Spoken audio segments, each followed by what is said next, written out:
की आदतें ये होती है कि मोबाइल को लेकर के उसका गलत इस्तेमाल करता है। 12 बजे, 1 बजे, 2 बजे तक जो सोने का वक्त है अपनी नींद को कुर्बान कर का खौफ नहीं होता, और रात का जब वक्त आता है 10-11 बज जाते हैं, नर्म नर्म गद्दों पर चला जाता है, सोने के लिए जाता है, महवे ख्वाब हो जाता है। कुछ की आदतें ये होती है कि मोबाइल को लेकर के उसका गलत इस्तेमाल करता है। 12 बजे, 1 बजे, 2 बजे तक जो सोने का वक्त है अपनी नींद को कुर्बान करके मोबाइल में गलत चीजें देखता है, गलत बातें नशर करता है। ऐसा इंसान उसी वक्त करता है जब उसके दिल में अल्लाह का खौफ नहीं होता, अल्लाह का डर नहीं होता है।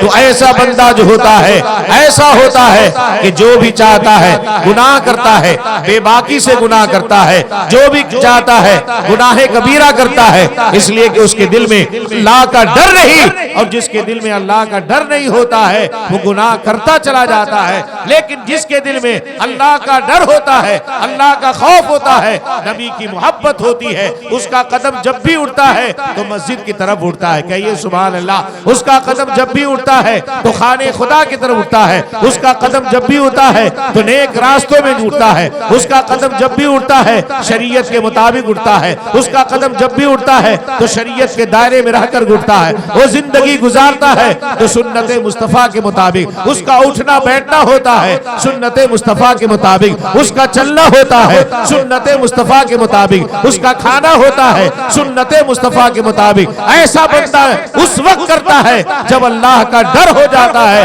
तो गुनाहों को छोड़ करके अपना कदम अल्लाह की बारगाह में मस्जिद की तरफ ले जाता हुआ नजर आता है और अपनी पेशानी को खुदा। मरने के बाद हमारी और आपकी पहली मंजिल कब्र है।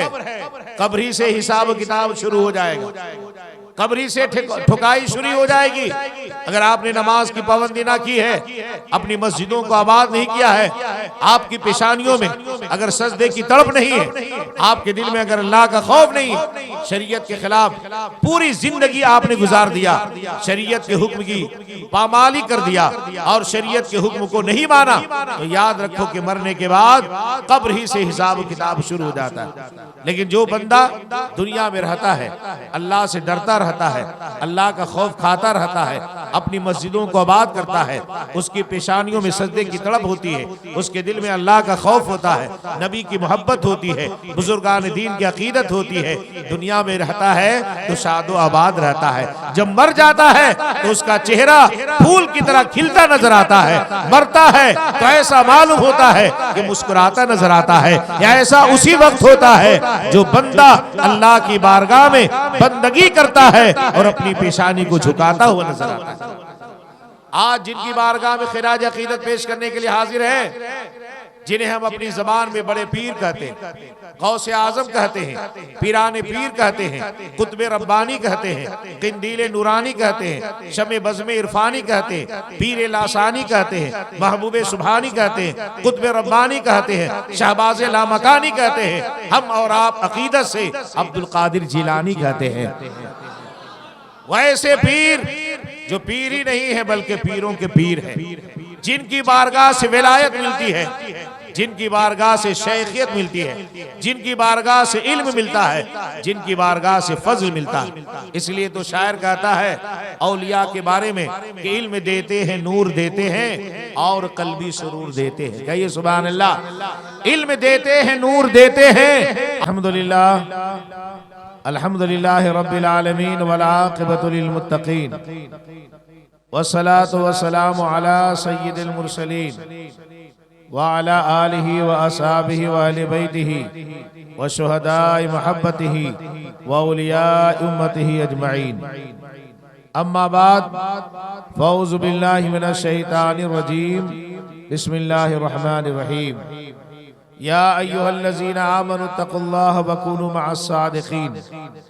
सदक़ल्लाहु मौलाना अल-अज़ीम व सदक़ रसूलुहुन नबियुल अमीनुल करीम व नहनु अला ज़ालिका लमिन शाहिदीन व शाकिरीन वल्हम्दुलिल्लाहि रब्बिल आलमीन। मेरे बुजुर्गों, जवान साथियों, अजीज बच्चों, ये जश्न गौसुल वरा जिसे जनाब मकबूल साहब और उनके साहबजादों ने सरकार गौसे आजम पीराने पीर की बारगाह में मोहब्बत और अकीदत का सबूत पेश करते हुए इस जश्न का उन्होंने इनेकाद किया। और आप लोग बड़े खुशनसीब हैं कि पीराने पीर गौसे आजम की इस महफिल बाबरकत में हाजिरी की सादतें हासिल कर रहे हैं। इसलिए आप परेशान मत हो, ये ज्यादा देर तक नहीं चलेगा। मेरी तकरीर के बाद इंशाअल्लाह सलातो सलाम फिर दुआ के बाद जलसे का इख्तिताम होगा। फिर आपके लिए लंगर गौसे आजम का इंतजाम है कि नहीं? है ना जी? बोलिए ना जी, परेशान नहीं ना हो रहे। हम तो पूरी जिंदगी गौसे आजम का लंगर खाते हैं। बोलिए ना, खाते हैं कि नहीं? और खाते रहेंगे इंशाअल्लाह, मरते दम तक खाते रहेंगे। और इसी में हमारा बेड़ा पार है और आखिरत में भी बेड़ा पार हो जाएगा। इसलिए कि सुन्नी लंगर गौस का खाने से परेशान नहीं होता है, बल्कि लंगर गौस ऐसा बाबरकत लंगर है कि अगर बीमार भी अकीदत से खा लेता है तो बीमारी से शफा पा जाता है, उसका इलाज हो जाता है। इसलिए कि कोई मामूली पीर नहीं, दुनिया में जितने पीर हैं सब पीर हैं, लेकिन गौसे आजम पीराने पीर हैं, पीरों के पीर हैं।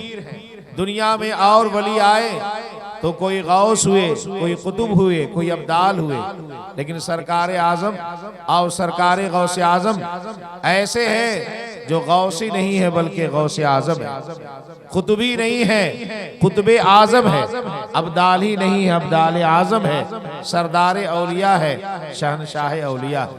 इसलिए उनकी मजलिस में बैठे हैं तो मोहब्बत से बैठिए और बारगाह मुजाहिद मिल्लत के इस खादिम की थोड़ी गुफ्तगू समात करें, ताकि अल्लाह हमारे और आपके सुनने को कबूल फरमाए और बैठने को कबूल फरमाए।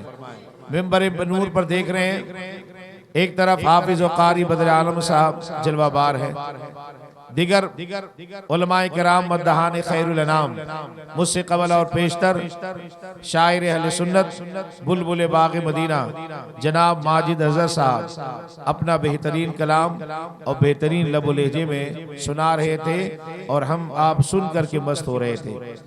और क्यों ना हो, इसलिए कि नाते नबी जहां पढ़ा जाता है, नबी का गुलाम नबी के नजराने मोहब्बत को सुनकर चलता हुआ नजर आता है। और यही आशिकों की और यही गुलामों की पहचान है। उससे बेहतर बेहतरीन लबो लहजे के मालिक और बेहतरीन अंदाज में इसके मुस्तफ़ा और नबी दो जहां की बारगाह में गुलामी और वफादारी का सबूत पेश करते हुए बेहतरीन लबो लहजे में नात मनकबत का गुलदस्ता पेश करते हुए जनाब रियाजुद्दीन हबीबी हमारे और आपके सामने आए और आकर के गुजर गए। हम और आप उनकी आवाज को भी सुन रहे थे और उनके कलाम को भी सुन रहे थे। अल्लाह ताला इन मद्दहान खैरुल अनाम की मोहब्बत को और अकीदत को कबूल फरमाए और हम सबों के दिल में नबी दो जहां की सच्ची और पक्की मोहब्बत पैदा फरमा दे। आइए सबसे पहले इंतहाई मोहब्बत व अकीदत के साथ भीख देने वाले आका वदाता दोनों जहां के मालिक व मुख्तार आफताब रिसालत महताब नबूवत शब बज़्म हिदायत साहिब शरीयत कासिम नेमत मुस्तफ़ा जान रहमत प्यारे आका जनाब पाक मुहम्मदुर रसूलुल्लाह सल्लल्लाहु अलैहि वसल्लम की बारगाह अज़मत में जी लगाकर बावाज़ बुलंद दुरूद शरीफ का नजराना पेश करें। पढ़िए झूम करके दुरूद शरीफ। अल्लाहुम्मा सल्लि अला सय्यिदना मौलाना मुहम्मदिन मादन जूद वल करम वालिहि व सहबी बारिक वसल्लम सल्लु अलैहि सलातो व सलामुन अलैका या रसूल अल्लाह। एक बार और नबी और आले नबी की बारगाह में अकीदत के साथ मचल करके दुरूद शरीफ पढ़िए। अल्लाहुम्मा सल्लि अला मौलाना मुहम्मदिन मादन जूद वल करम वालिहि व सहबी बारिक वसल्लम सल्लु अलैहि सलातो व सलामुन अलैका या रसूल अल्लाह सल्लल्लाहु अलैहि वसल्लम। मैंने जिस आयत करीमा की तिलावत का शरफ हासिल किया, कुरान शरीफ के 11वें पारा सूरह तौबा की आयत करीमा है, आयत तैयबा है। खल्लाक़े दो आलम का इरशाद है जो सारी कायनात का पालनहार है, हमारा और आपका रब है जिसने सारी कायनात को लफ्ज़ कुन से वजूद बख्शा, जो जमीन का भी खालिक है, आसमान का भी खालिक है, सारी कायनात का खालिक है, जो हमारा और आपका रब है, परवरदिगार है। अल्लाह फरमाता है, या अय्युहल्लज़ीना आमनु तक़ुल्लाह व कूनू मअस सादिक़ीन, जिसका सीधा साधा तर्जुमा है, ऐ ईमान वालो अल्लाह से डरो और सच्चों के साथ रहो। अल्लाह ने अपने बंदों को पहले डरने का हुक्म दिया है, खौफ खाने का हुक्म दिया है। आप याद रखिए, अल्लाह ने अपने बंदों को हुक्म दिया, ऐ मेरे बंदे, तुम्हारे दिल में सबसे पहले मेरा खौफ और मेरा डर होना चाहिए। अल्लाह ने बंदों को डरने का हुक्म दिया, खौफ खाने का हुक्म दिया। किससे हुक्म दिया? इस बात से हुक्म दिया कि ऐ मेरे बंदे, जो मेरी इबादत करते हो, जो मेरी बारगाह में सर को झुकाते हो, तुम्हारे दिल में पहले अपने रब का डर और खौफ होना चाहिए। इसलिए कि हम और आप अच्छी तरह से जानते हैं, जिस बंदे के दिल में अल्लाह का डर होगा, अल्लाह का खौफ होगा, वो बंदा कभी शरीयत के खिलाफ काम नहीं करेगा। आप हम अच्छी तरह से महसूस करते हैं कि जो बंदा अल्लाह से डरता है वो गुनाह की तरफ नहीं जाता। अगर अपने नफ्स की बुनियाद पर जाता है, उसके उठते हुए कदम अल्लाह के खौफ से, अल्लाह के डर से पीछे हो जाते। वो सोचता है कि अरे मैं शराब पीने के लिए जा रहा हूँ, शराब हराम है, हराम है। मैं जिना करने के लिए जा रहा हूँ, जिना हराम है, हराम है। मैं चोरी करने के लिए जा रहा हूँ, चोरी हराम है, हराम है। मैं गीबत कर रहा हूँ, चुगली कर रहा हूँ, ये शरीयत में गुनाह कबीरा है। हम एक दूसरे को बेजा सता रहे हैं, जुल्म कर रहे हैं, ये शरीयत में मना है। हम नमाज तर्क कर रहे हैं, हम नमाज छोड़ रहे हैं, ये गुनाह कबीरा है। यह ऐसा बंदा उस वक्त सोचता है जब उसके दिल में अल्लाह का डर होता है, अल्लाह का खौफ होता है, तो गुनाह से उसके कदम रुक जाते हैं, गुनाह से वो बाज हो जाता है। लेकिन याद रखिए, जिसके दिल में अल्लाह का खौफ नहीं होता, नबी की मोहब्बत नहीं होती, तो उसका हाल ये होता है कि आला हजरत फरमाते हैं, दिल लहव में खोना तुझे, शब नींद भर सोना तुझे, खौफ खुदा शर्म नबी ये भी नहीं वो भी नहीं। आज उन लोगों का हाल क्या है जो दिन भर देखिए न जाने किस खेल में रहते हैं, किस मौज मस्ती में रहते हैं, उन्हें अल्लाह का डर नहीं होता, अल्लाह का खौफ नहीं होता। और रात का जब वक्त आता है 10-11 बज जाते हैं, नर्म नर्म गद्दों पर चला जाता है, सोने के लिए जाता है, महवे ख्वाब हो जाता है। कुछ की आदतें ये होती है कि मोबाइल को लेकर के उसका गलत इस्तेमाल करता है। 12 बजे, 1 बजे, 2 बजे तक जो सोने का वक्त है, अपनी नींद को कुर्बान करके मोबाइल में गलत चीजें देखता है, गलत बातें नशर करता है। ऐसा इंसान उसी वक्त करता है जब उसके दिल में अल्लाह का खौफ नहीं होता, अल्लाह का डर नहीं होता है। तो ऐसा बंदा जो होता है, ऐसा होता है कि जो भी चाहता है गुनाह करता है, बेबाकी से गुनाह करता है, जो भी चाहता है गुनाह कबीरा करता है, इसलिए कि उसके दिल में अल्लाह का डर नहीं। और जिसके दिल में अल्लाह का डर नहीं होता है वो गुनाह करता चला जाता है। लेकिन जिसके दिल में अल्लाह का डर होता है, अल्लाह का खौफ होता है, नबी की मोहब्बत होती है, उसका कदम जब भी उठता है तो मस्जिद की तरफ उठता है। कहिए सुभान अल्लाह। उसका कदम जब भी उठता है तो खाने खुदा की तरफ उठता है, उसका कदम जब भी उठता है तो नेक रास्तों में उठता है, उसका कदम जब भी उठता है शरीयत के मुताबिक उठता है, उसका कदम जब भी उठता है तो शरीयत के दायरे में रहकर उठता है। वो जिंदगी गुजारता है तो सुन्नत मुस्तफा के मुताबिक, उसका उठना बैठना होता है सुन्नत मुस्तफा के मुताबिक, उसका चलना होता है सुन्नत मुस्तफा के मुताबिक, उसका खाना होता है सुन्नत मुस्तफा के मुताबिक। ऐसा बंदा उस वक्त करता है जब अल्लाह का डर हो जाता है,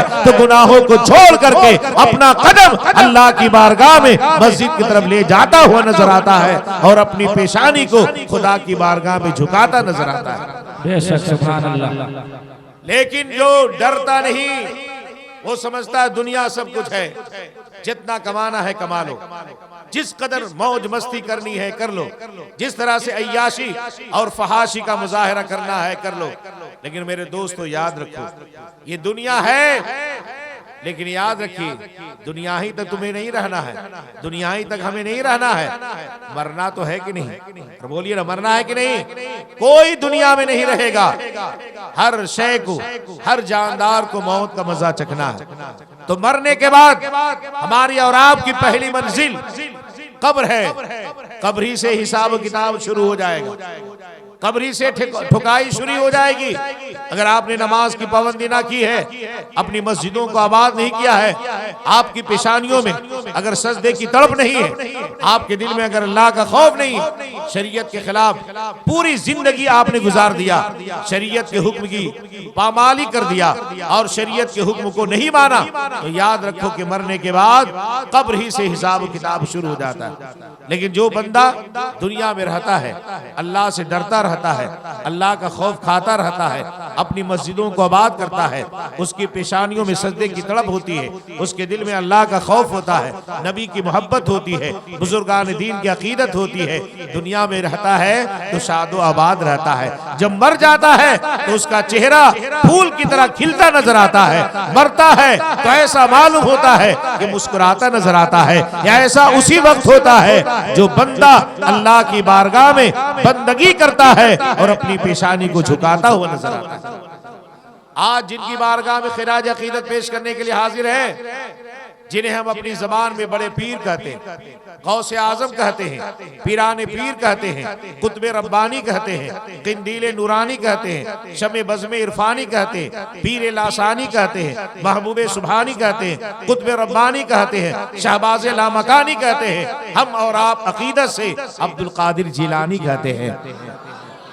वैसे पीर जो पीर ही नहीं है बल्कि पीरों के पीर है, जिनकी बारगाह से विलायत मिलती है, जिनकी बारगाह से शेखियत मिलती है, जिनकी बारगाह से इल्म मिलता है, जिनकी बारगाह से फजल मिलता है। इसलिए तो शायर कहता है औलिया के बारे में कि इल्म देते हैं, नूर देते हैं और कल्बी सुरूर देते हैं। कहिए सुभान अल्लाह। इल्म देते हैं, नूर देते हैं और कल्बी सुरूर देते हैं। औलिया अपने हम नशीनों को इश्क रब्बे गफूर देते हैं, औलिया अपने हम नशीनों को इश्क रब्बे गफूर देते हैं। और गौसे आजम की शान क्या है, उनका मकाम क्या है? तो शायर कहता है गौसे आजम जमाने का सुल्तान है। कहिए तो सुभान अल्लाह। गौसे आजम जमाने का सुल्तान है, गौसे आजम मोहम्मद का महबूब है। कहिए सल्लल्लाहु अलैहि वसल्लम। गौसे आजम जमाने का सुल्तान है, गौसे आजम मोहम्मद का महबूब है, गौसे आजम विलायत का सरताज है। हर जगह हर घड़ी आपका राज है, उनके हाथों में साइम मेरी लाज है, जो मुरीदों का हरदम निगहबान है। गौसे आजम दुनिया में भी अपने मुरीद के निगहबान है, कब्र में भी निगहबान है और मैदान महशर में भी निगहबान है। इसलिए तो हम अकीदत से, हम मोहब्बत से ये शेर पढ़ते हैं और हर सुन्नी पढ़ता रहेगा, गौसे आजम को याद करता रहेगा, अपनी किस्मत पर नाज करता रहेगा। और आप जब भी पढ़े तो गौसे आजम का तसव्वुर करके पढ़ेंगे तो इंशाअल्लाह गौसे आजम का करम हो जाएगा तो बेड़ा पार हो जाएगा। किसी शायर ने क्या ही खूब कहा, और वो भी शायर बरेली के हैं, जिन्हें जमीले कादरी कहा जाता है, जो सरकार गौसे आजम की बारगाह के सच्चे वफादार और सच्चे गुलाम का नाम जमीले कादरी है। जमीले कादरी फरमाते हैं खुदा के फजल से हम पे है साया गौसे आजम का। कहिए खुदा के फजल से हम पे है साया गौसे आजम का, हमें दोनों जहां में है सहारा गौसे आजम का। सुभान अल्लाह। हमें दोनों जहां में है सहारा गौसे आजम का। मुरीदी ला तखफ कहकर तसल्ली दी गुलामों को, मुरीदी ला तखफ कहकर तसल्ली दी गुलामों को, कयामत तक रहे बेखौफ बंदा गौसे आजम का। सरकार गौसे आजम ने जब अपने गुलाम को मुरीदी ला तखफ कह करके सुला दिया, ऐ मेरा मुरीद डर नहीं, अल्लाह रब्बी, अल्लाह मेरा परवरदिगार है, अल्लाह मेरा खालिक है, अल्लाह मेरा रब है। मुरीदी ला तखफ अल्लाह रब्बी, ऐ मेरा मुरीद डर मत, अल्लाह मेरा परवरदिगार है। अतानी रिफतन, मेरे रब ने अब्दुल कादिर को ऐसी बुलंदियां अता फरमाई है, ऐसी रिफतें अता फरमाई है, ऐसी ऊंची शान दिया है, ऐसी ऊंची परवाज दिया है कि अब्दुल कादिर उस दी हुई बुलंदियों के जरिए, उस दी हुई रिफतों के जरिए, उस दी हुई अजमत शान की वजह से अपने मकसद को पा लिया, अपने टारगेट को पा लिया, अपने मतालिब को पा लिया। इसलिए मेरा मुरीद डरने की जरूरत नहीं है। अगर अकीदत से, मोहब्बत से मेरी बारगाह के बावफा गुलाम बन के रहोगे तो हर जगह अब्दुल कादिर तुम पर करम फरमाते हुए नजर आएंगे। सुभान अल्लाह। बेशक सरकार गौसे आजम उस शान के बुजुर्ग हैं कि अगर उनकी बारगाह से अगर कोई निस्बत रख देता है तो सरकार गौसे आजम उसका बेड़ा पार कर देते हैं। बोलिए मचल करके सुभान अल्लाह, सुभान अल्लाह, सुभान अल्लाह। बोले माशाअल्लाह, माशाअल्लाह, माशाअल्लाह, अल्हम्दुलिल्लाह। अल्हम्दुलिल्लाह। आप जानते हैं सरकार गौसे आजम की शान क्या है? जब सरकार गौसे आजम का ये मकाम मर्तबा है तो नबी दो जहां के मकाम मर्तबा का आलम क्या होगा? जब उनके गदा भर देते हैं शहाने जमाना की झोली, मोहताज का जब यह आलम है, मुख्तार का आलम क्या होगा? जो भी गौस है, कुतुब है, अब्दाल है, जो भी वली है, सरदार औलिया हो, शहंशाह औलिया हो, सब बारगाह मुस्तफा के गुलाम होते हैं। तो जब नबी के गुलामों का आलम ये है, नबी के गुलामों को देने का आलम ये है, नबी के गुलामों की मदद करने का आलम ये है, तो मुस्तफ़ा की मदद करने का आलम क्या होगा? इसलिए तो हुजूर ताजुल शरिया फरमाते हैं, जहां बानी अता कर दे, फरी जन्नत हिबा कर दे, नबी मुख्तार कुल हैं, जिसको जो चाहे अता कर दे। और सबसे आला व औला हमारा नबी, सबसे बाला व आला हमारा नबी। सरकार गौसे आजम की शान के बुजुर्ग हैं तो सुनिए, किताबों में आता है सरकार गौसे आजम के जमाने की बात है। एक नौजवान जो शहर हमदान का रहने वाला था, हमदान ईरान के एक शहर का नाम है, और ईरान एक मुल्क और कंट्री है, और उसी से लगा हुआ इराक है, और इराक की राजधानी का नाम है बगदाद, जो इराक का कैपिटल है, उसकी राजधानी है दारुल खिलाफा। तो ईरान और इराक दोनों लगे हुए मुल्क है, दोनों एक एक अलग कंट्री है। तो ईरानी में एक शहर है, शहर हमदान। शहर हमदान में एक आदमी था, उसका इंतकाल हो गया।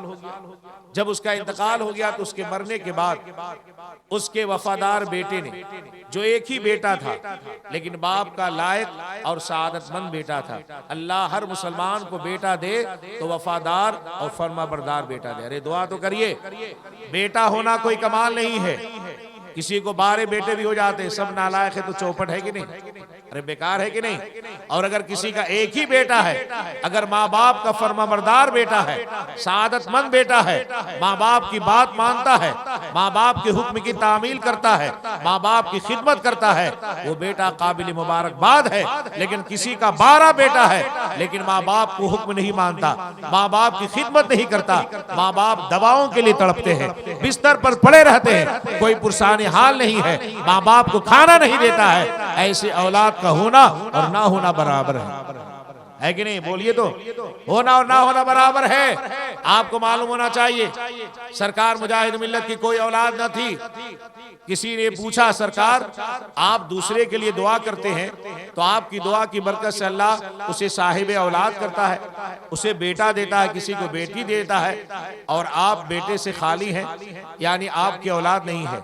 एक अल्लाह के वली की बात देखिए, सरकार मुजाहिद मिल्लत के दियार में रहने वाले बरमबरदा चांदपुर के खुश अकीदा मुसलमानों, अपनी किस्मत पर नाज करो कि सरकार मुजाहिद मिल्लत जैसा वली और नाइब गौसे आजम अल्लाह ने तुम्हें अता फरमाया।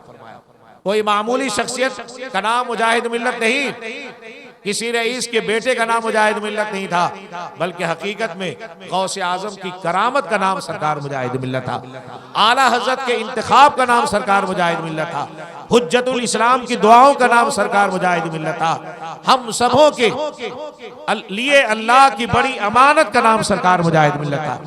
तो सरकार मुजाहिद मिल्लत रुक गए, और रुकने के बाद अपने मुरीद से कहा कि तुम्हारा कहना तो सही है कि मुझे बेटे नहीं है, लेकिन सुनो, बेटा ना होने में एक तकलीफ है, एक गम है कि मुझे बेटे नहीं है, लेकिन अगर मुझे बेटा होता और मेरा बेटा नालायक हो जाता, जुआरी हो जाता, शराबी हो जाता, कबाबी हो जाता, तो हर आदमी मेरे पास शिकायत लेकर आता, हजरत आप तो बड़े मुत्तकी परहेजगार हैं, आपका बेटा वहां शराब पी रहा था, वहां जुआ खेल रहा था, वहां जिना कर रहा था, वहां खिलाफे शरा काम कर रहा था। तो उस वक्त हबीबुर रहमान को बहुत ज्यादा तकलीफ होगी, इसलिए कि लोग आएंगे तो मेरे बेटे को नहीं देखेंगे, हबीबुर रहमान के चेहरे को देखेंगे, हबीबुर रहमान के मामा को देखेंगे, उसके साफा को देखेंगे, उसकी बुजुर्गों के देखेंगे। तो सुबह शाम मेरे घर में लोग आएंगे, मेरे बेटे नालायक होने की बुनियाद पर मेरे बेटे की शिकायत करेंगे, तो उस वक्त हबीबुर रहमान को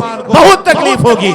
इस वक्त तकलीफ है तो सिर्फ एक तकलीफ है कि अल्लाह ने मुझे बेटा नहीं दिया है, लेकिन बेटा होकर के नालायक हो जाता तो न जाने कितनी तकलीफें मुझे होती। तो इसलिए बेटा होना कमाल नहीं है, बेटा अल्लाह जरूर दे, लेकिन वफादार बेटा दे। अरे दुआ करो ना जी, वफादार बेटा लायक दे, सादतमंद दे। तो याद रखिए वो बेटा एक ही था शहर हमदान में जिस आदमी का इंतकाल था, लेकिन बाप का वफादार और खिदमत गुजार सादतमंद बेटा था। आज के बेटों की तरह नहीं कि शादी हुई माँ बाप को भूल गया, शादी से पहले भी भूल गया, माँ बाप बिस्तर पर पड़े हुए हैं, एक पैसा देने के लिए तैयार नहीं होता, उनकी दवा लाने के लिए तैयार नहीं होता। कुछ का तो अजीब व गरीब मामला होता है कि जल से जुलूस में देखिए शायर को या मुकर्रिर या किसी को देने के लिए हजारों हजार छूट दे देगा, लेकिन उसी के घर में माँ बाप को 100 रुपए की दवाओं की जरूरत है, देने के लिए उसके पैकेट में हाथ नहीं जाता। ये बहुत बड़ा अलमिया है। दूसरे को खुश करने के लिए दोस्तों को 1500 का नाश्ता करा देगा, माँ बाप बिस्तर पर पड़े हुए हैं, 100 से 200 रुपए की दवा के लिए अगर वो मुतालबा करेंगे तो फौरन बेटा डांटेगा, कहेगा कहां से पैसा लाएंगे, कहां से पैसा लाएंगे। ये बहुत बड़ा अलमिया है मेरे दोस्तों। अब आप सोचो, जिस माँ बाप ने तुम्हें इस लायक कर दिया, कमाने के लायक कर दिया, बड़ा कर दिया, जवान कर दिया, शादी तुम्हारी हो गई, आज माँ बाप के लिए तुम्हें पैसा नहीं निकलते। लेकिन बाहर शहर हमदान का रहने वाला वो नौजवान, एक ही बेटा था लेकिन बाप का फर्माबरदार बेटा था। उसके बाप का इंतकाल हो गया, इंतकाल के बाद उसे गुस्ल दिया गया, कफन दिया गया, उसकी नमाज जनाजा पढ़ करके शहर हमदान के कब्रिस्तान में उसके बाप को दफन कर दिया। रात वो नौजवान जब सोने के लिए बिस्तर पर गया है, आंखें लगती है, ख्वाब देखता है, सपना देखता है। क्या देखता है कि उसका बाप ख्वाब और सपने में उसे आया और बड़ा परेशान है, बड़ा घबराया हुआ, चीखो पुकार कर रहा है। उसके बाप की हालत और सूरत देख करके बेटा बड़ा परेशान हुआ। कहा अब्बू क्या बात है, आज एक दिन भी नहीं हुए आप मुझसे जुदा हुए और इस तरह से परेशान है। बाप ने कहा बेटा परेशान होने की वजह है कि हम जब इंतकाल कर गए, नमाज जनाजा पढ़ करके कब्रिस्तान के तुमने हवाले कर दिया, तो देखो मेरी हालत यह है कि कब्र में मुझ पर अल्लाह का अजाब हो रहा, अल्लाह के अजाब को मैं बर्दाश्त नहीं कर पा रहा हूँ, अजाब इलाही में मैं गिरफ्तार हूँ, इसलिए मैं चीखो पुकार कर रहा हूँ, ज़ारो कतार रो रहा हूँ। बेटे ने कहा अब्बू अब इसका समाधान क्या होगा, अब ये कैसे हल हो सकता है।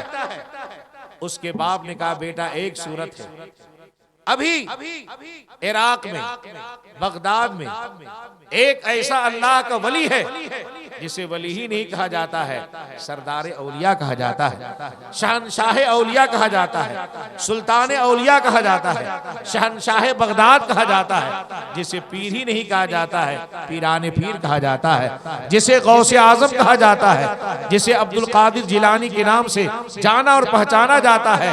उनकी बारगाह में जाओ और मेरा अरीजा पेश करना, मेरा सलाम पेश करना। अगर अब्दुल कादिर जिलानी मेरे लिए खुदा की बारगाह में दुआ कर देंगे तो उनकी दुआ की बरकत से अल्लाह मुझे अजाब कब्र से निजात अता फरमाए। बाप का वफादार बेटा था, सुबह का उजाला हुआ, आंखें उसकी खुलती है, सुबह का सफेदा नमूदार हो गया, सूरज तुलू हो गया, रात के ख्वाब को याद किया, अब रखते सफर बांधा, सफर के लिए तैयार हो गया कि चलो बाप की रात को मैंने देखा बाकी बड़ा परेशान है। अब वो शहर हमदान से निकलता है, ईरान के एक शहर में हमदान में रहता था, वहां से चला है। वो जमाने में लोग ऊंट के जरिए से चला करते थे, अपनी सवारी को लिया, लेकर के कई दिनों के बाद शहर बगदाद पहुंचता है। बगदाद शहर जब पहुंचता है तो लोगों से पता लगाता है कि सरकार गौसे आजम की खानकाह कहाँ है, उनका मदरसा क्या है। लोगों ने बताया कि वही मदरसा कादरिया है जहां सरकार गौसे आजम रहते। वो अपनी सवारी को बाहर रखा और रखने के बाद सरकार गौसे आजम की मदरसा कादरिया में पहुंच गया। जब मदरसा कादरिया में पहुंचता है तो देखता है कि मदरसे में काफी भीड़ है, लोगों की भीड़ इतनी है कि सरकार गौसे आजम लोगों को वाजो नसीहत कर रहे हैं, रुश्तो हिदायत की बातें कर रहे हैं। सरकार गौसे आजम घंटों घंटे तकरीर फरमाते थे और उनकी तकरीर का आलम यह होता कि सरकार गौसे आजम के वाजो नसीहत का असर लोगों के दिलों पर ऐसा पड़ता था कि उनकी मजलिस में अगर शराबी होता तो उन्हीं की मजलिस में शराब नोशी से तौबा कर लेता था, जानी होता तो जिनाकारी से तौबा करता, चोर होता तो चोरी से तौबा करता, गीबत करने वाला होता तो गीबत से तौबा करता था। वो देख रहा है कि सरकार गौसे आजम वाज़ व नसीहत फरमा रहे, एक वजीर और एक खूबसूरत चेहरा है, एक कुर्सी खिताब पर बैठे हैं, हजारों की तादाद में मजमा है। सरकार गौसे आजम के वाज़ व नसीहत का आलम यह होता है कि मजमे से चीखो पुकार की आवाज आती है, लोग रोते हैं, गिड़गिड़ा करके रोते हैं, तौबा करते नजर आते हैं। सरकार गौसे आजम सबको तौबा कराते हैं, गुनाहों से तौबा कराते हैं, जिना से तौबा कराते हैं, शराब नोशी से तौबा कराते हैं, झूठ से तौबा कराते हैं, गीबत से तौबा कराते हैं। घंटों तकरीर के बाद सरकार गौसे आजम ने अपनी तकरीर को बंद किया। लोग रो रो करके, गिड़गिड़ा करके उनके हाथ में तौबा करते हैं, सिद्क़ दिल से तौबा करते हैं। उसके बाद लोग मुसाफा करते हैं, दस्तबोसी करते हैं, कदम बोसी करते हैं और यके बाद दीगरे लोग सरकार गौसे आजम की बारगाह से रुखसत होते हैं, जाते हैं, चले जाते हैं। जब सारे लोग चले गए तो ये नौजवान वहीं सर को झुकाए बैठा हुआ। सरकार गौसे आजम अपनी निगाह को उठाते हैं तो देखते हैं कि मेरी मजलिस में एक नौजवान है, और ऐसा नौजवान है जिसके चेहरे की रंगत बताती है, जिसके चेहरे से गर्दो गुबार बताता है कि ये दूर दराज का सफर करके आए। कहिए सुभान अल्लाह। अल्लाह के वली है कि हमारे चेहरे की रंगत को देख करके, चेहरे के गर्दो गुबार को देख करके कह देते हैं कि यहाँ का नहीं है बल्कि कोई मुसाफिर आदमी है, दूर दराज का सफर करके आया। सरकार गौसे आजम अपनी निगाह को उठा करके पूछते हैं, नौजवान सारे लोग चले गए, तू क्यों नहीं गया? तू भी चला जा। आने वाला नौजवान ने कहा, हुजूर अगर मैं आपके शहर बगदाद का होता तो मैं भी चला जाता, सुभान अल्लाह। इराक का होता तो मैं भी चला जाता, बगदाद की गलियों का रहने वाला होता तो मैं भी चला जाता, लेकिन मैं शहर बगदाद का नहीं हूँ। सरकार गौसे आजम ने पूछा, बता तू कहाँ से आया है? तो उसने कहा, मैं ईरान के शहर हमदान से आया हूँ। तो सरकार गौसे आजम ने फरमाया, इतने दूर दराज का सफर कर के लिए आया है, इसलिए क्या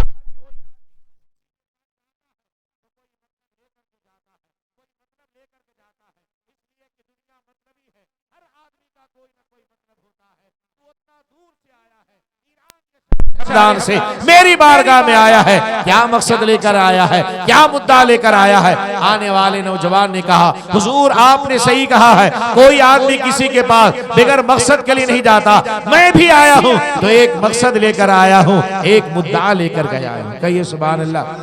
सरकार गौसे आजम ने पूछा, बता वो मकसद क्या है, वो मुद्दा क्या है, वो अरीजा क्या है?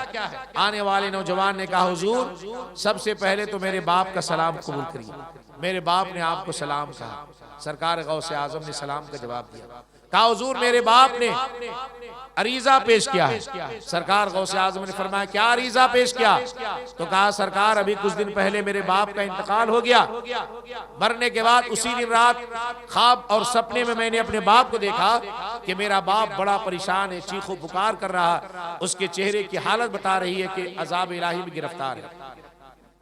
तो उसने मुझे भेजा है आपकी बारगाह में और दुआ कराने के लिए। आप अगर दुआ कर देंगे तो अल्लाह मेरे बाप को अजाब कब्र से निजात अता फरमा देगा, कब्र के अजाब से छुटकारा अता फरमा देगा। आप दुआ करिए, इसी दुआ की गर्ज से मैं आपकी बारगाह में हाजिर हूं। गौर से सुनिए, जब उस नौजवान ने ये बातें कही तो सरकार गौसे आजम ने पहला सवाल किया, अच्छा बता तेरा बाप मेरा मुरीद है? कहिए सुभान अल्लाह। उसने कहा, हुजूर मेरा बाप आपका मुरीद नहीं, इसलिए वो तो ईरान के शहर हमदान में रहता था, और ऐसे भी जाहिरन मेरा बाप कोई नेक आदमी नहीं था, उलमा की मजलिस में उठना बैठना उसका नहीं था, अच्छे लोगों के पास आना जाना उसका नहीं था, वो मस्जिदों में भी नहीं जाता था, इबादत गाहों में भी नहीं जाता था, नमाजों से दूर रहता था। तो आपने फरमाया तेरा बाप मेरा मुरीद नहीं? कहा नहीं हुजूर मेरा बाप आपका मुरीद नहीं। दूसरा सवाल आपने पूछा, अच्छा बता तेरा बाप कभी मेरे इस मदरसे में आया है? कोई दीन की बात मालूम करने के लिए आया? कोई शरीयत का मसला मालूम करने के लिए आया? ये सुनने के बाद उस नौजवान ने कहा, मुझे अच्छी तरह से मालूम है कि मेरा बाप कभी आपके इस मदरसे में नहीं आया, इसलिए मैंने कह दिया कि मेरा बाप किसी आलिम के पास आना जाना नहीं करता था। आपने कहा आखिरी सवाल मैं तुमसे करता हूं और ये तीसरा मेरा सवाल है, क्या तेरा बाप कभी मेरे इस मदरसे के पास से गुजरा है? कहिए सुभान अल्लाह। मेरे मदरसे की बाउंड्री के पास से गुजरा है, चार दीवारी के पास से गुजरा है, इस मदरसे के पास से गुजरा है? ये सुनना था। वो नौजवान कहता है हाँ हुजूर, मुझे अच्छी तरह से मालूम है कि एक मर्तबा मेरा बाप आपके इस मदरसे से गुजरा है।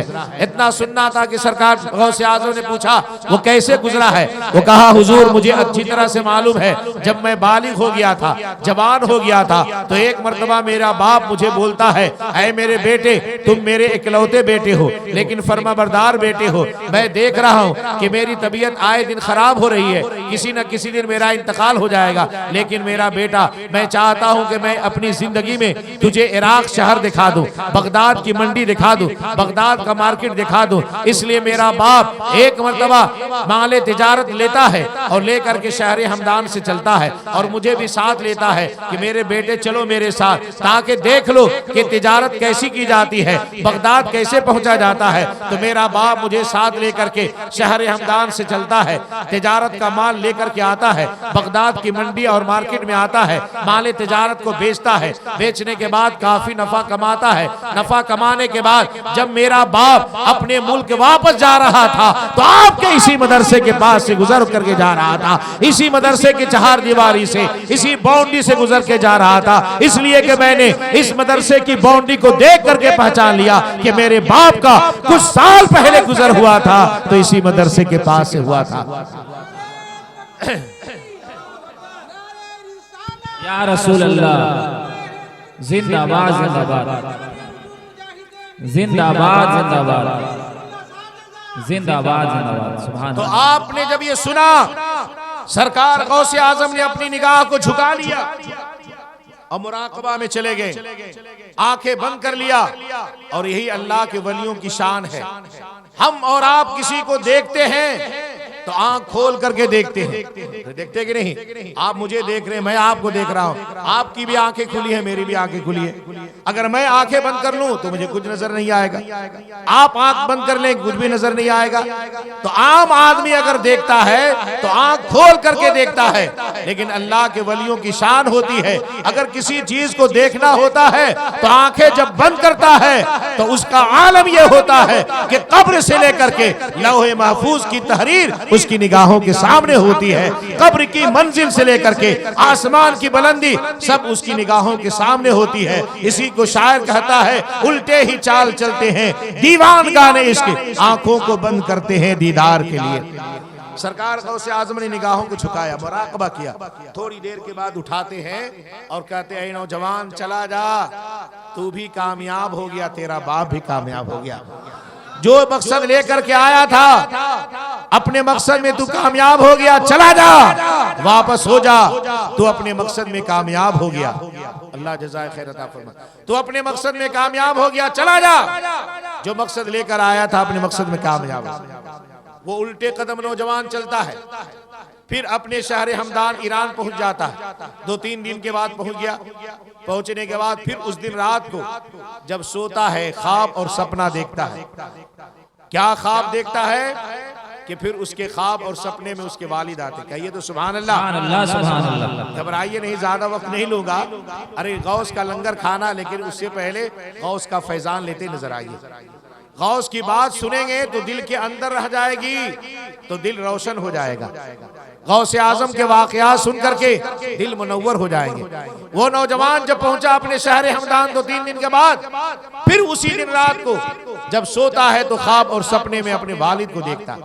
इस बार जब वालिद को देखता है तो देखता है कि उसके वालिद काफी खुश नजर आ रहे हैं, शादा व फरहा है, चेहरा फूल की तरह खिलता हुआ नजर आ रहा है, खुशी के आसार जाहिर है। और बाप के चेहरे पर उसने खुशी जब देखा, अल्लाह सबको जज़ाए खैर अता फरमाए, खुशी जब देखी तो सिर्फ खुशी नहीं देखा बल्कि बाप के जिस्म पर हरे रंग का जोड़ा देखा। कहिए सुभान अल्लाह। हरे रंग का जोड़ा देखा, और वो भी जोड़ा जो दुनिया का जोड़ा नहीं है। बेटा ने पूछा अब्बू क्या बात है, आप इस बार बड़े खुश नजर आ रहे हैं? शादा फरहा नजर आ रहे हैं और आपके जिस्म पर मैं जोड़ा देख रहा हूँ, हरे रंग का जोड़ा देख रहा हूँ। तो बाप ने मुस्कुराते हुए कहा, बेटा ये अब्दुल कादिर जिलानी के दुआ की बरकत है कि उन्होंने खुदा की बारगाह में मेरे हक में दुआ की थी। उस दुआ की बरकत से अल्लाह ने मुझे अज़ाब कब्र से निजात अता फरमाया और अल्लाह ने कब्र में इनाम इकराम की बारिश बरसाई। और ये जोड़ा जो तू मेरे जिस्म पर देख रहा है, ये दुनिया का जोड़ा नहीं है बल्कि जन्नती जोड़ा अल्लाह ने मुझे अता फरमाया। नारे तकबीर, नारे रिसालत, माशाअल्लाह, सुभान अल्लाह। ये जन्नती जोड़ा अल्लाह ने मुझे अता फरमाया। तो कहा, बोला हाँ बेटा, मैं तेरे लिए बहुत दुआ करता हूं कि वाकई तूने मेरी बात सरकार गौसे आजम तक पहुंचा दी। ख्वाब देखा, बाप से मुलाकात हुई, फिर सो गया। सुबह का उजाला हुआ तो उसके दिल में एक खटका लगा, कह रहे गौसे आजम ने तो कहा कि चला जा, तेरा काम हो गया। उन्होंने कोई वजीफा तो नहीं बताया, सदका व खैरात करने के लिए नहीं कहा, रोजा नमाज पढ़ने के लिए नहीं कहा, सिर्फ गौसे आजम ने अपनी निगाह को झुकाया और कहा चला जा, तेरा काम हो गया। और वाकई मैंने ख्वाब में अपने वालिद को देख लिया भी कि मेरे वालिद का काम हो गया। किस वजह से हुआ, यही सबब मालूम करने के लिए कुछ दिनों के बाद फिर शहर हमदान से चलता है और शहर बगदाद पहुंचता है। कहिए सुभान अल्लाह। फिर सरकार गौसे आजम के मदरसा कादरिया में पहुंचता है। फिर जब पहुंचा देखता है लोगों की भीड़ है, सरकार गौसे आजम वाज़ो नसीहत फरमा रहे हैं। लोग सरकार गौसे आजम के हाथों पर सिद्क़े दिल से तौबा करते हैं, गुनाहों से तौबा करते हैं, शराब नोशी से तौबा करते हैं, ज़िना से तौबा करते हैं। लोग रो रो करके गिड़गिड़ा करके तौबा करते हैं। घंटों सरकार गौसे आजम की तकरीर हुई, फिर खत्म हो गई। वाज़ो नसीहत सुन करके लोग मुसाफा करके दस्तबोसी करके चले जा रहे हैं। जब सब लोग चले गए, नौजवान बैठा रहा। सरकार गौसे आजम ने निगाह को उठाया तो उठाने के बाद पहचान लिया और कहा, नौजवान फिर तू क्यों आया है? फिर कोई मामला रह गया, कोई मुद्दा लेकर आया, कोई मतलब लेकर आया, कोई परेशानी लेकर आया? आने वाले नौजवान ने कहा, हुजूर अब कोई परेशानी नहीं है, इसलिए कि जिसके साथ अब्दुल कादिर जिलानी हो उसे दुनिया की कोई परेशानी हो सकती है, दुनिया की कोई मुसीबत हो सकती है। अब्दुल कादिर का साथ जब हमारे साथ होता है तो दुनिया की भी परेशानी दूर हो जाती है और कब्र का अजाब भी दूर हो जाता है। बेशक, सुभान अल्लाह। तो कहा, तेरी सारी परेशानी जब दूर हो गई, तू अपने मकसद में कामयाब हो गया, तो मेरे पास आया है क्यों? किस लिए आया है? कहा, हुजूर आया हूं एक सबब को मालूम करने के लिए, एक वजह को मालूम करने के लिए। बड़े पीर ने फरमाया, वो वजह क्या है, वो सबब क्या है? और से सुनिए मेरी बात। उस नौजवान ने कहा, सबब ये मालूम करने के लिए आया कि मैं आपकी बारगाह में जब पहली बार आया, अपने वालिद के ताल्लुक से जब मैंने आपको सुनाया था तो आपने पूछा था, क्या नौजवान बता तेरा बाप मेरा मुरीद है? तो मैंने कहा, हुजूर नहीं, मेरा बाप आपका मुरीद नहीं है। दूसरा सवाल किया था आपने, क्या नौजवान बता क्या तेरा बाप कभी मेरे मदरसे में आया है, मेरी खानकाह में आया है? तो तूने कहा नहीं। तीसरा सवाल मैंने किया था, क्या तेरा बाप मेरे मदरसे से गुजरा है? तो तूने कहा, हाँ हुजूर एक मर्तबा मेरा बाप मेरे मदरसे से गुजरा है। यही तेरी बात को सुन करके मैंने मुराकबा किया था, आंखों को बंद किया था। उसकी वजह यह है कि जब मैंने आंखें को बंद किया तो मैंने भी देख लिया कि वाकई तेरा बाप जो है एक मर्तबा मेरे मदरसे से गुजरा है। तो मैंने आंख बंद करके खुदा की बारगाह में अरीजा पेश किया, ऐ परवरदिगार आलम, तेरा वादा अब्दुल कादिर जिलानी से है कि अब्दुल कादिर जिलानी जो तेरा मानने वाला ईमान अकीदे की दुरुस्तगी के साथ अगर तेरे मदरसे से गुजर जाएगा, मैं उसके गुनाहों को माफ फरमा दूंगा, उसे बख्श दूंगा, अज़ाब कब्र से निजात दूंगा। मैंने खुदा की बारगाह में यही अरीजा पेश किया था, ऐ परवरदिगार आलम अब्दुल कादिर की लाज रख ले, इसलिए कि ये आदमी अगरचे पापी है लेकिन मेरे मदरसे से गुजरा है। ए अल्लाह तेरा वादा है, मौला इसके गुनाहों को माफ फरमा दे। तो गैब से निदा आती है, सदा आती है, ऐ अब्दुल कादिर जिलानी उसके बेटे को खुशखबरी दे दे कि मैंने उसके बाप के गुनाहों को माफ फरमा करके जन्नती जोड़ा अता फरमा दिया। सुभान अल्लाह, सुभान अल्लाह, सुभान अल्लाह, सुभान अल्लाह। नौजवान अब्दुल कादिर जिलानी से उसके रब का वादा है, क्या ये सुभान अल्लाह? सुभान अल्लाह। है अब्दुल कादिर जिलानी जो तेरा मानने वाला ईमान अकीदे की सलामती के साथ खुश अकीदा हो करके तेरे मदरसे से गुजर जाएगा, मैं उसके गुनाहों को माफ फरमा दूंगा। ऐ बरहम बरदा चांदपुर के खुश अकीदा मुसलमानों, अगर हमारे दिलों में गौसे आजम की मोहब्बत होगी तो क्या गौसे आजम हमारा बेड़ा पार नहीं करेंगे? अरे जरूर करेंगे, जरूर करेंगे। हमारे अमाल अगरचे अच्छे नहीं हैं, लेकिन गौसे आजम पर भरोसा है, पीराने पीर पर भरोसा है। लेकिन ये उसी वक्त भरोसा काम देगा जब सच्ची और पक्की अकीदत होगी, गौस से मोहब्बत होगी, तो इंशाअल्लाह दुनिया में भी ये मोहब्बत काम देगी, मरने के बाद भी काम देगी, मैदान महशर में भी काम देगी। अल्लाह से दुआ है कि अल्लाह ताला अपने हबीब सरवरे कौनैन के सदका तुफैल औलियाए किराम से और ख़ास करके पीराने पीर गौसे आज़म से सच्ची पक्की मोहब्बत करने की तौफीक रफ़ीक अता फरमाए, और गौसे आज़म के करम से हमारा बेड़ा यहाँ भी पार रहे वहाँ भी पार रहे। कहिए, यहाँ भी पार रहे वहाँ भी पार रहे, कब्र में भी हमारे लिए आसानी हो, मैदान महशर में भी हमारे लिए आसानी हो। जनाब मकबूल साहब को मैं मुबारकबादी पेश करता हूँ कि उन्होंने जश्न गौसुल वरा का इनेकाद करके हमें और आपको ये मौका दिया है कि सरकार गौसे आज़म की बात सुन करके अपने तारीख दिलों को हम मुनव्वर व मुजल्ला कर रहे हैं, और फिर उसके बाद सरकार गौसे आज़म का लंगर खाएंगे। उस लंगर की बरकत से अल्लाह हमारे जिस्म में ताकत व क़ुव्वत अता फरमाएगा। और अभी जो ये जिक्र जो सुन रहे हैं, अल्लाह रसूल का तज़किरा सुन रहे हैं, ये भी ग़ज़ा है, ये रूहानी ग़ज़ा। ये क्या है? रूहानी ग़ज़ा है।